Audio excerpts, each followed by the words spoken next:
অনেক লোককে দেখেছি 15টা রোজাতে ফেতরা দিয়ে দিয়েছে। অনেক লোক দেয় কি জানেন? আবার যারা হানাফি মাযহাব মেনে চলে, যারা মুকাল্লিদ কি বলা বুঝলেন, যারা তাকলিদ করে, হানাফি ভাইরা তো আবার রোজার প্রথম দিন থেকে শুরু করে। আমি একটা যুক্তিতে একটা কথা আপনাকে বলি, 15টা রোজাতে আপনি কি দিলেন?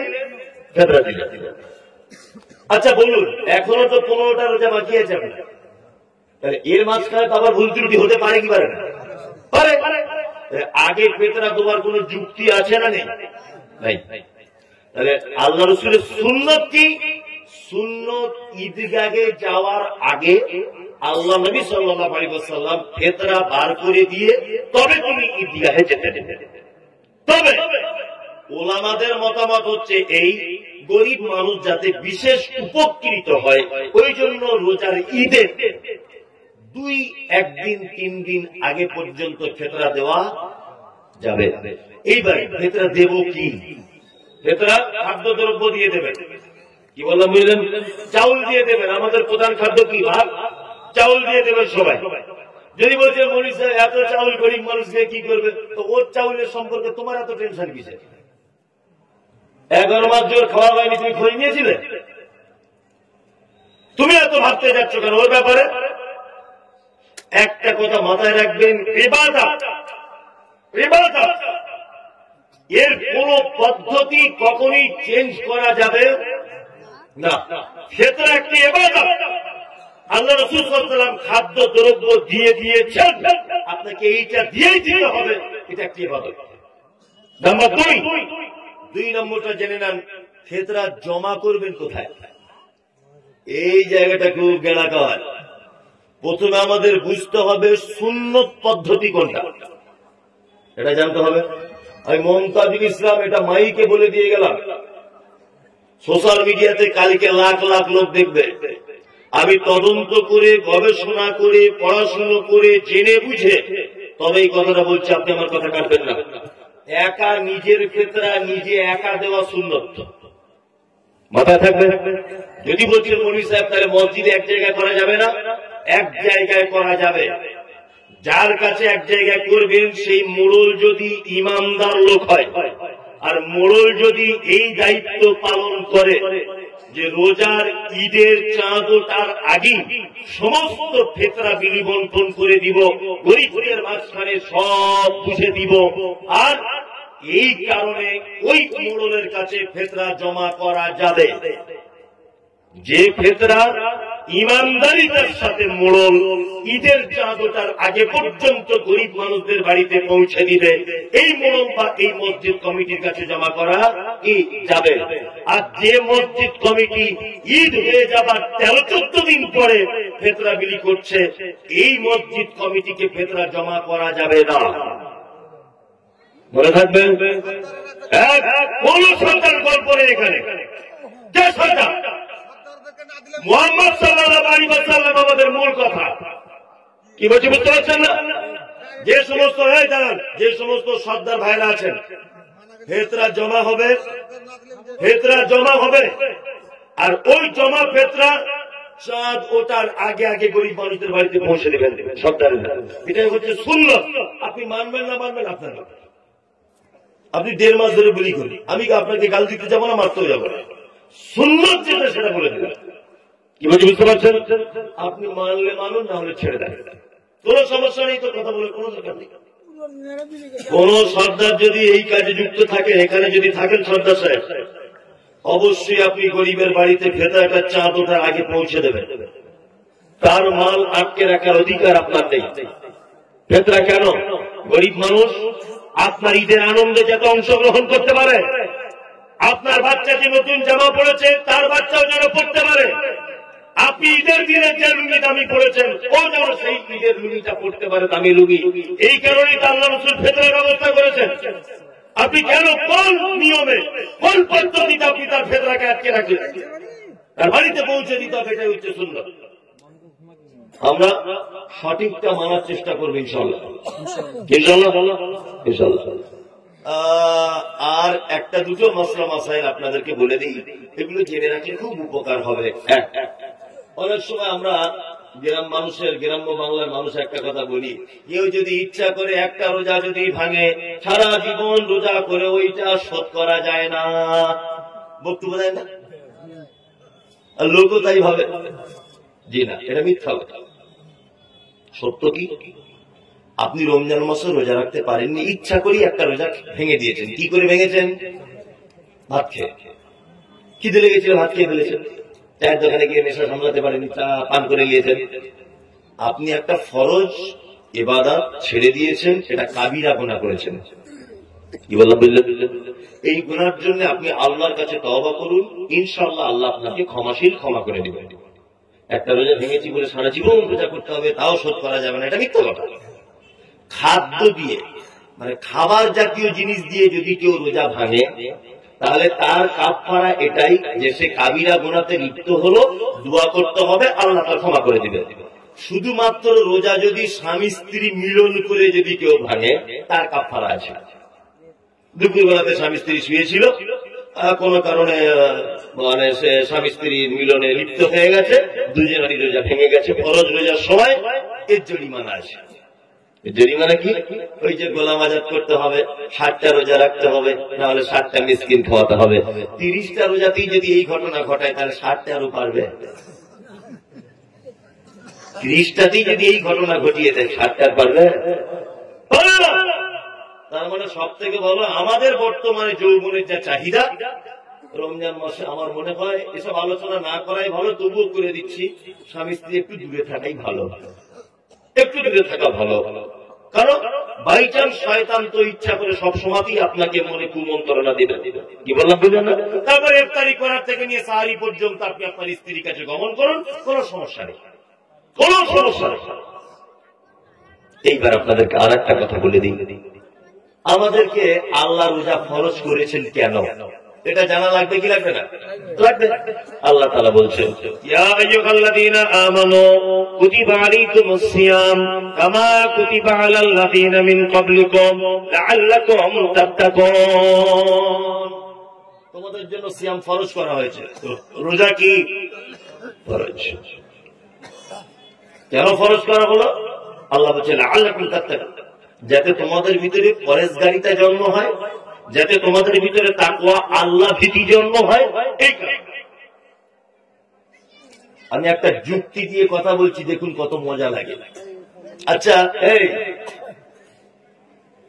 পৃথিবীতে প্রত্যেক ইবাদতে ভেজাল করা যায় নিজে নিজে, আর প্রত্যেক ইবাদতে 2 নম্বরই করা যায়, ইচ্ছা করলে করা যায়, আর প্রত্যেক ইবাদত লোক দেখানিও করা যায়, জানেন না? দান করাটা কি ইবাদত না? ইবাদত তো ইবাদত। আচ্ছা, আপনি যদি এখন দান করেন, তা বক্তা আপনার নাম বলবে না? শুধু নাম বলবে না, বক্তাদের দোয়া করা ঢং কত আবার। হ্যাঁ, 20 টাকা দিয়েছে, তা প্যান্ডেলের ভিতরেই দোয়া ঘুরছে,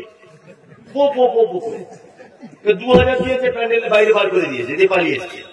আর কেউ 20,000 দিয়েছে, তা বলছে না নাই তাকবীর, আল্লাহু আকবার, আল্লাহ দয়াময়, আল্লাহ ফেরদাউসে পৌঁছে দাও, আর জায়গা নাই জান্নাতে, যেমন হোক করে ঢোকাও। মানে এমন করে দোয়া করছে, জান্নাতের জায়গা নাই। মানে 20,000 দিয়েছে, মাল অনেক বেশি। তাহলে বক্তারাও অনেক চালাক, কম দান দোয়া কম, মিডিয়াম দান দোয়া মিডিয়াম, বেশি দান এমন দোয়া করছে যে জান্নাতে ঢুকিয়ে তবে ফিরছে বক্তা। বুঝতে পারছেন? আবার এটা বক্তা গেল, আর যে দান করছে তার গুণ আছে। দান করেছে, বক্তা সাহেব নামটা বলতে ভুলে গেছে, তো ঘুরে এসে আবার বলছে আমার নামটা বলুন। যে কি নাম? বলছে আমার নাম শফিকুল ইসলাম। তা বক্তা বলছে আল্লাহ যে দান করেছে তার নাম শফিকুল, মাফ করে দাও তুমি জীবনের ভুল, গুনাহ কথা তুমি তার মাফ করে দাও। এসে যা বলে আর কি, কি বলছে বুঝতে পারছেন না? এখন শফিকুল যখন নামটা বলছে, ও অত দূর চলে গিয়েছিল, আবার ঘুরে এসে বলছে আপনি আলেম মানুষ এত ভুল করেন। আমি টাটকা 2024 সাল হজ করে এলাম, বলুন আলহাজ শফিকুল 20,000। তার মানে কি আলহাজটা বাদ দিয়ে গেছে। আর যদি তার নাম না বলা হয়, আগামী বছর আর দান করবে না। তার মানে বোঝা যায় যে এই দানের ভিতরে অনেক রকমের বদমাইশি থাকে। থাকে কি থাকে না? লোক দেখানোর ব্যাপার থাকে। মেয়ে বিয়ে দিয়েছেন, হাজি সাহেব বিয়াই হয়েছে, আপনি তো বেনামাজি, আবার হাজি সাহেব এসছে আপনার বাড়িতে বিয়াই, ও যাচ্ছে জোহরে মসজিদে, আপনি যদি না যান মান সম্মানের ব্যাপার, তখন বলছে মাসপিলার মা বাক্স থেকে পাঞ্জাবিটা বার করেন একটু যায়, আজকে কিছু করার নাই। এটা করা যায়। আর অনেক লোক করে কি করে না, করে লোক দেখে নিয়ে ইবাদত করা যায়। সারা বছর খোঁজ খবর কিছু নাই, ঈদের দিনে এমন পাঞ্জাবি পরে যাচ্ছে মনে হচ্ছে আব্দুল কাদের জেলানি আসছে আমাদের ঈদগায়, সারা বছর খোঁজ নাই। এরকম লোক আছে, এগুলো ঢং করা যায়, করা যায় না, ঢং করা যায়। একটা সার্টিফিকেট আছে খুব সহজে কিনতে পাওয়া যায়, পৃথিবীতে সবকিছু অর্জন করতে হয়, একটা সার্টিফিকেট টাকা থাকলে হয়, তার নাম কি? হাজি। সারা জীবন জুয়া খেলো, সুদ খেলো, মদ খেলো, বদমাইশি শেষ নাই, সিনেমা হল ছিল, সব কিছু করেছে, বুড়ো বয়সে বলছে যাই পশ্চিম দিক থেকে ঘুরে আসি, টাকা অনেক বেশি, প্লেনে করে চলে গেল। বাড়ি এসে সবাই বলছে হাজি সাহেব, হাজি সাহেব, হাজি সাহেব, হাজি সাহেব। ও তখন মনে মনে ভাবছে মনে আমি সার্টিফিকেট নিয়ে এসেছি, বুঝলেন? হাজি সাহেব না বললে বাদে কেউ যায়, তাই তো? তাহলে এটাও কিন্তু অনেক সময় চালাকি করে করতে পারা যায়, এর একটা নিদর্শন থাকে, থাকে না? খেজুর আনে, পানি আনে, তসবি আনে, আবার বড় পাঞ্জাবি পরে, যে নামাজ পড়ে তার একটা নিদর্শন থাকে, থাকে না?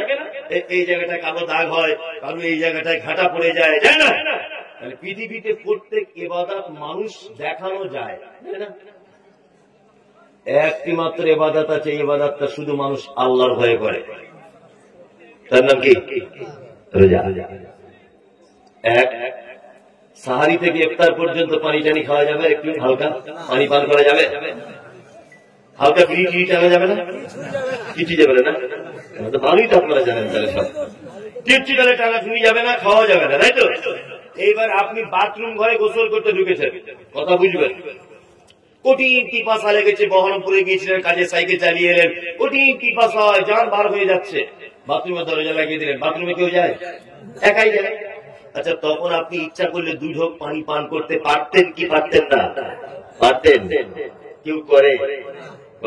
করে না। কার ভয় করে? আল্লাহর ভয় করে। সুবহানাল্লাহ, সুবহানাল্লাহ। পৃথিবীতে একটি মাত্র ইবাদত, যে ইবাদতে কোনো চালাকি চলে না, কোনো 2 নম্বরই চলে না, লোক দেখানো চলে না, চিটিংবাজি চলে না, ফেরেববাজি চলে না, তার নাম রোজা। কি বুঝতে পারছেন? এটা মানুষ কার ভয় করে? আল্লাহর ভয় করে। আর সত্যি মানুষ আল্লাহর ভয় করে। রমজান মাসে দেখবেন কি ছিল, পুরো ফেরেশতা,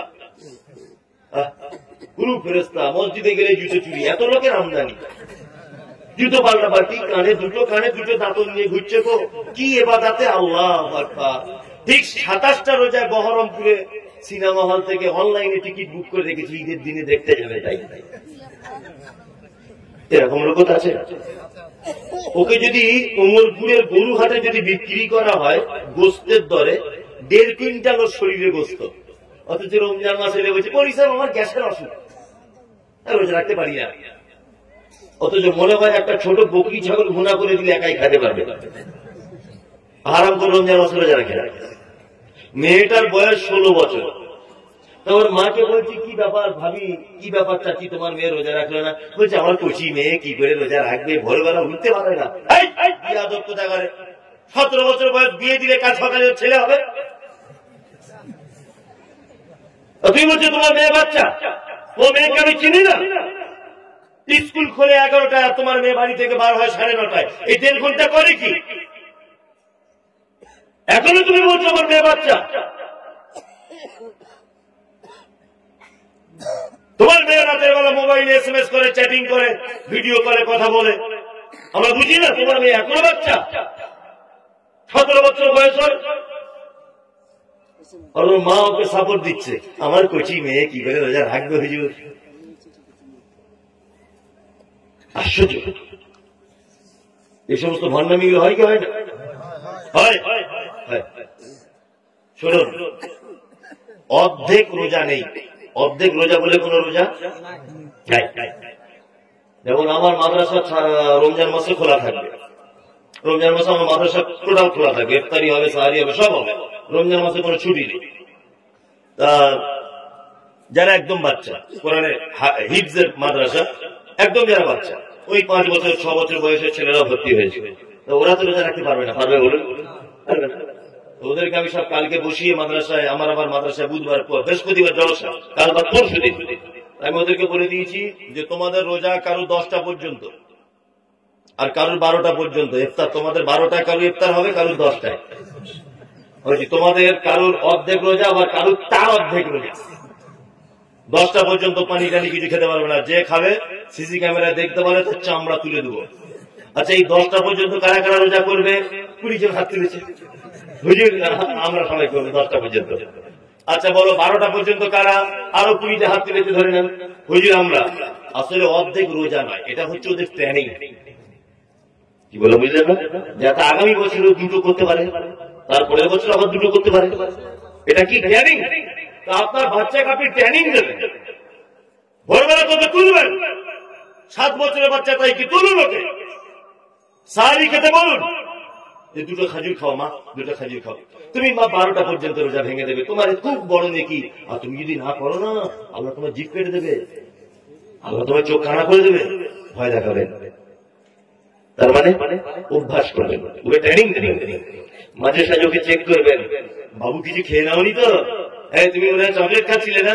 না আমি খাইনি তো। আচ্ছা মা খেও না, তুমি 12টার সময় আজান হলে তারপর তোমার ইফতার।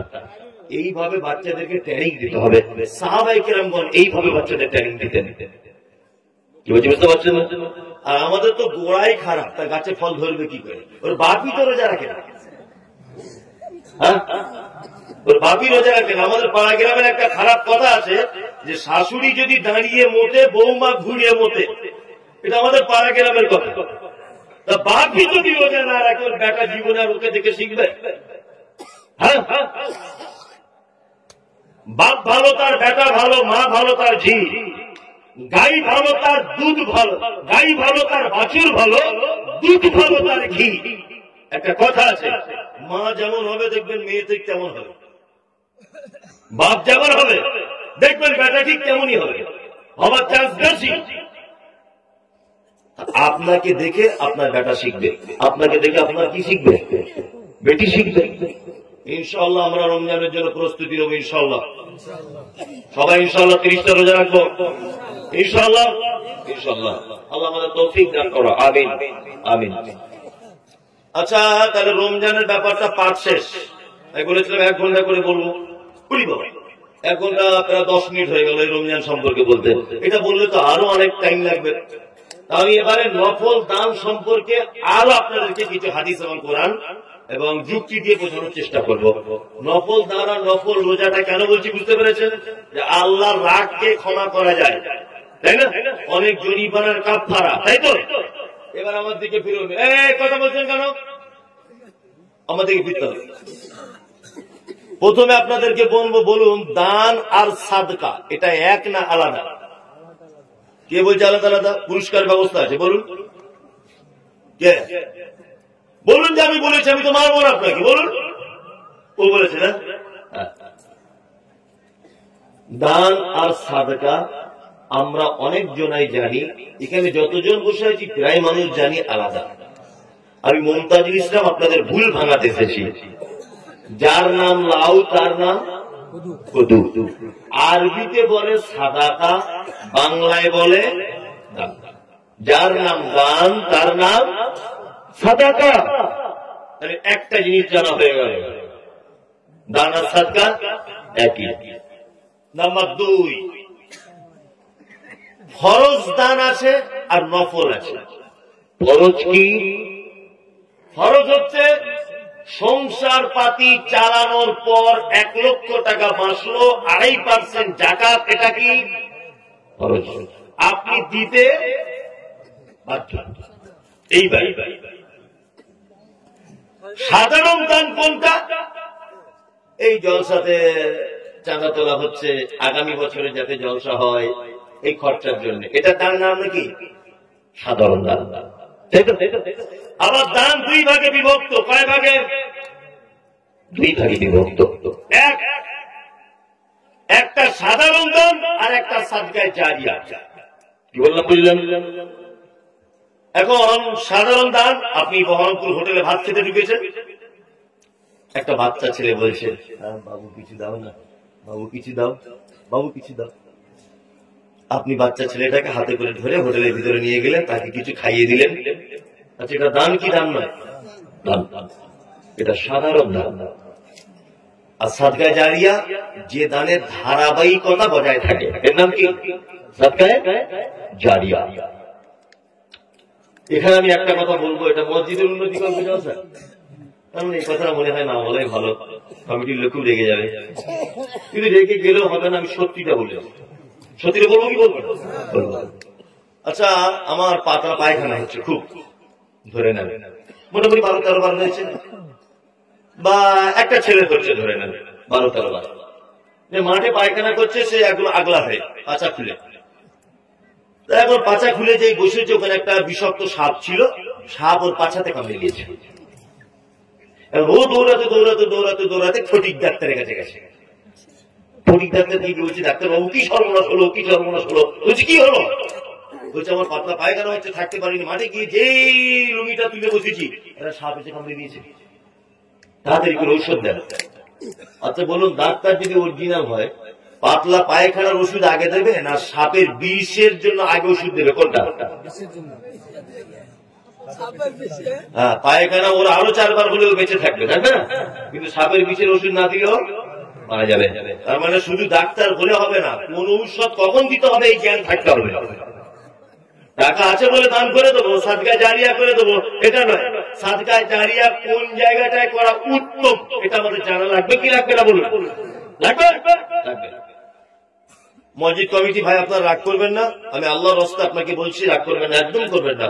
আমি একদম বাস্তব চিত্রটা আপনার যাতে কল্যাণ হয় সেই জন্য আপনাকে বলছি। আচ্ছা, মসজিদে আপনি 5 কুইন্টাল রড দান করলেন, 5 কুইন্টাল রড। আচ্ছা বলুন তো, এটা সাদকা জারিয়া কি জারিয়া নয়? জারিয়া, জারিয়া। আচ্ছা, 100 বছর পরে এই মসজিদ ভেঙে দেওয়া হবে কি হবে না? আবার অন্য মসজিদ নতুন করে হবে, 100 বছর পরে পুরাতন হয়ে যাবে, তারপর নতুন। তাহলে 100 বছর পরে আপনার ওই রড আর মসজিদে থাকবে? ভাঙ্গিওয়ালার কাছে চলে যাবে। তাহলে আপনার এই নেকির বয়স 100 বছর, তাই না? সাদকা জারিয়া। এবার আপনি মাদ্রাসায় একটা ছেলে কোরআনের হাফেজ হচ্ছে, তাই না? এই ছেলেটা হাফেজের জন্য আপনি 200 টাকা দান করেছিলেন, আপনার ওই টাকাটা খেয়ে ও হাফেজ হচ্ছে। বলুন, ও কোরআন পড়লে আপনি নেকির ভাগ পাবেন কি পাবেন না? পাবেন। ও হাফেজ হয়ে ও একটা মাদ্রাসায় চাকরি করছে, ও আরো 10 জনকে হাফেজ বানাচ্ছে, তারা আবার 10 জনকে বানাবে, তারা আরো 10 জনকে বানাবে, তারা আরো 20 জনকে বানাবে। এইভাবে কোরআনের শিক্ষার পদ্ধতি কিয়ামত পর্যন্ত থাকবে কি থাকবে না? থাকবে। কিয়ামত পর্যন্ত যত ছেলে কোরআনের হাফেজ হবে, এর মাধ্যমে কিয়ামত পর্যন্ত আপনার অ্যাকাউন্টে নেকি জমা হতে থাকবে ইনশাআল্লাহ।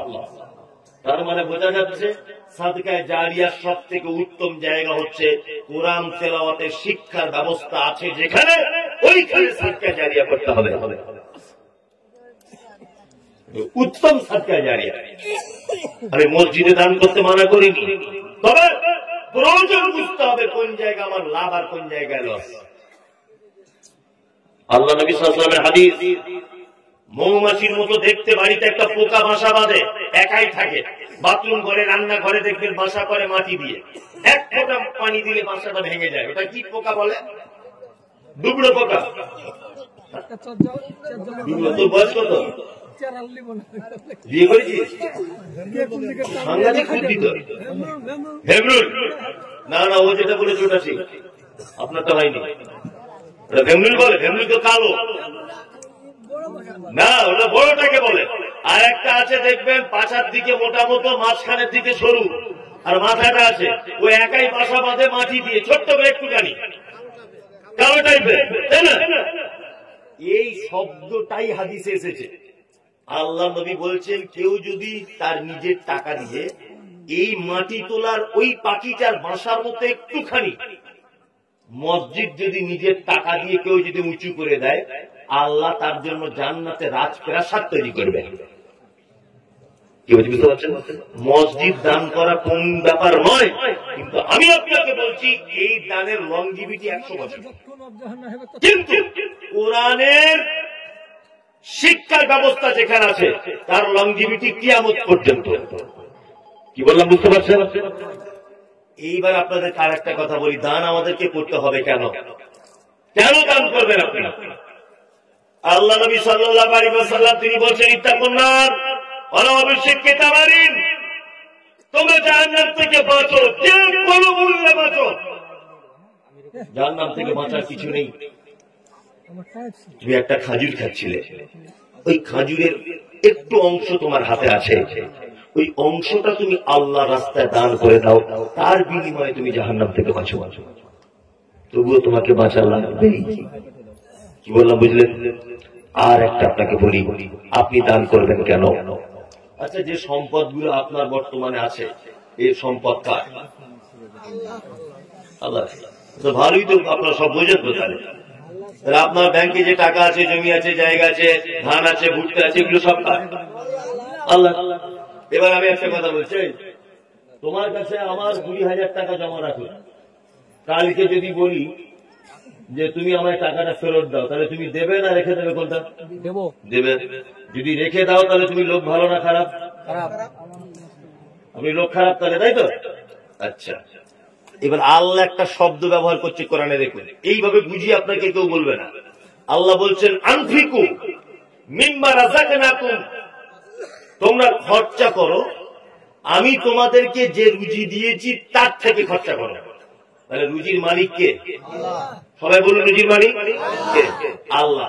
আল্লাহ বলছে, আমি যে রুজি দিয়েছি তার থেকে তোমরা মসজিদে কিছু দান করো, তার থেকে তোমরা এতিম ফকিরকে দান করো, তার থেকে তোমরা অসহায়কে দান করো। তাহলে রুজির মালিক যদি আল্লাহ হবে, তা সে তার টাকা চাইছে, আপনি দিবেন না কেন? সে তো তার টাকা চাইছে, আপনি কেন দেবেন না? আল্লাহ তো একবার বলিনি যে তোমার টাকা তুমি দান করো।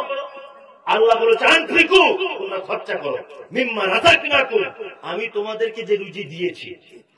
রুজির মালিক তাহলে কে? তাহলে আল্লাহ চাইছে আপনার কাছে, তাহলে দেওয়া লাগবে কি লাগবে না? লাগবে।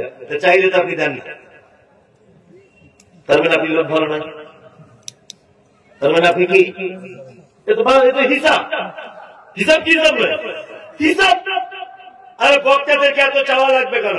দান করো, দান করো, ওকে মুমিনা, তাছাড়া তুমি জান্নাত পাবে না। এটা ঢং করার কি দরকার? যার মা সে চাইতে তাহলে ফেরত দিল। আসলে আমরা কোরআনের শব্দগুলো বুঝতে পারি না। কি বলা বুঝলেন? আর একটা জিনিস আপনাদেরকে বোঝালে দেখবেন আরো মজা লাগবে, দান কত গুরুত্বপূর্ণ জিনিস। আচ্ছা, আমাদের পাড়া গ্রামের কোন মানুষ যখন মারা যায়, তখন আমরা কি করি বলুন তো? মারা যাবার আগে তার ছেলেরা, তার মেয়েরা, তার বৌমারা, তার স্ত্রীরা চারিদিকে বসে বসে না, বলে কি বলে? বাপ গো, চলে যাচ্ছি গো, আর জীবনে দেখা হবে না, হাবি যাবি, তোকে ছাড়া থাকবো না, হাবি যাবি, অনেক কিছু বলে। আর একটা জিনিস করে, কি করে? পানি দেয় তার গালে, দেয় না? আপনার এখানে দেয়? পানি দেয়। আচ্ছা, যে লোকটা মারা যাচ্ছে, মৃত্যু যন্ত্রণায় ছটপট ছটপট করছে, ও কি পানি চায়?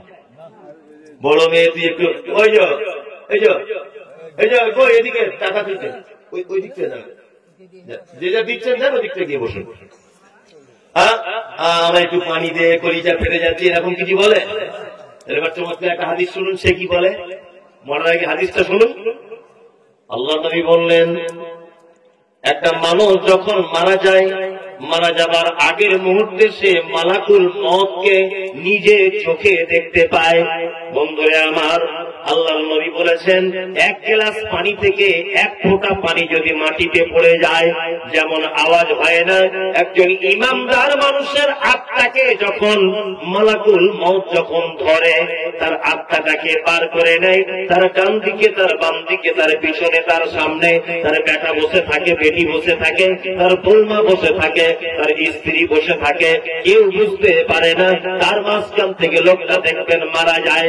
কেউ মারা যাওয়ার সময় চোখটা বন্ধ করে দেয়, কেউ চোখটা খুলে রাখে, কেউ হাস্য মুখ নিয়ে থাকে, কেউ গালটা বেঁকে যায়, কারণ নাক দিয়ে রক্ত পড়ে, কারোর হাত বেঁকে যায়, কারোর পা বেঁকে যায়, কেউ কুচো হয়ে যায়। মৃত্যুর কারণে হয় কি হয় না?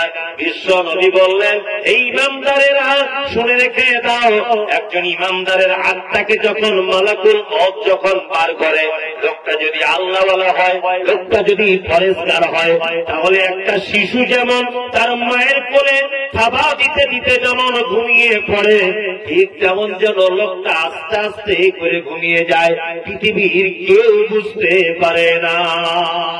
কথা বলতে বলতে অনেকজন মারা যায় না, কেউ বুঝতে পারে না। এটা কিন্তু একটা ভালো মানুষের লক্ষণ, বুঝতে পারছেন? এটা ভালো মানুষের লক্ষণ। আর একটা কথা বলি, বিশ্বনবী বললেন, লোকটা যদি খারাপ হয় তাহলে মালাকুল মউতকেও নিজে চোখে দেখতে পায়, আর নিজের চোখে দেখতে পাওয়ার সাথে সাথে মালাকুল মউত এত কঠিন করে তার আত্মাকে ধরে বার করে, তার নাকের শিরা, তার চোখের শিরা, তার হাতের শিরা, সমস্ত শিরাগুলি যেন মালাকুল মউতের হাতে যেন ছিঁড়ে চলে আসার উপক্রমণ হয়। এই সময়তে ওই লোকটা একটি কথা বারবার বলে, আল্লাহ তাআলা বলছেন, আনফিকু ইম্মা রাযাকনাকুম মিন ক্বাবলি আন ইয়াতিয়া আহাদাকুমুল মাউত ফায়াকুলা রাব্বি লাউলা আখখারতানি ইলা আজালিন করিব ফাআসাদদাকা ওয়া আকুম মিনাস সালিহিন। ওই লোকটা বলে, আল্লাহ গো, আমি মালাকুল মউতকে দেখতে পেয়েছি, পৃথিবী নামক জায়গাতে আমার আর বাঁচার রাস্তা নাই, আমার কাছে মালাকুল মউত চলে এসেছে, আমার আত্মাটাকে পার করে নিয়ে চলে যাবে। আল্লাহ গো, তোমার কাছে কিছুই চাই না, একটা জিনিস চাই, তুমি আমাকে একটু সময় দাও, এই সময়টার দেওয়ার কারণে আমি দুনিয়াতে যাই। ফাসাদদাকা ওয়া আকুম মিনাস সালিহিন। আল্লাহ আমাকে একটু টাইম দাও, আমি একটু সাদকা করে আসি। তাহলে মরার আগে লোকটা কি বলে? আল্লাহ আমাকে একটু টাইম দাও, একটু দান করার সুযোগ দাও, বলে কি বলে না? বলে। এবার এইখানে একটা গভীর তথ্য আপনাদেরকে দিচ্ছি, দেখুন, পৃথিবীর শ্রেষ্ঠ ইবাদতের নাম কি বলুন? বলুন। নামাজ। ঠিক বলেছেন, পৃথিবীর শ্রেষ্ঠ ইবাদত, তাই না? লোকটা তো এই কথাটা বলতে পারতো মরার আগে, আল্লাহ একটু টাইম দাও, 2 রাকাত নামাজ পড়ি।